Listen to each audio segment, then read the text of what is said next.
The second way of doing animation in ParaView is to use ParaView's ability to recognize a sequence of similar files as a time sequence.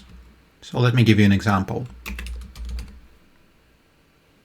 I will close the animation view, and then starting from scratch, I will go to the data folder, and then recall that here I have 30 files that are named 2D something.vtk. I will open all of them as a sequence, hit apply, and now I see a visualization for the first file.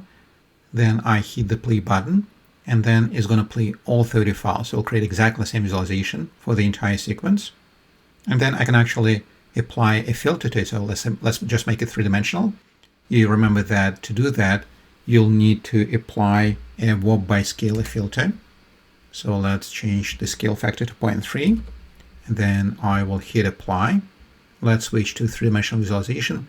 Click on one of these predefined orientation buttons, and then let's play it back. And as you can see, it's actually playing very nicely. And while it's playing, you can actually interact with it. So you can spin it as it's playing back. And then if you want to save this animation, again, you go to File, Save Animation, and then choose the format that you like. Finally, you can script your entire animation in Python. And this is by far the most powerful way of doing animations in ParaView, because you can do pretty much anything you want. A common scenario is when you're running a time-dependent simulation and you visualize one of the files, you save your workflow as a Python script.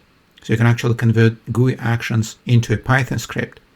Then you put your Python script inside a loop. So at the beginning of each loop iteration, you load a new file. And at the end of each loop iteration, you save a PNG image. And then you run this loop, reading a new data file at each iteration. And then it will create a number of PNG images, one frame per each input file. And then you can simply merge this into a movie.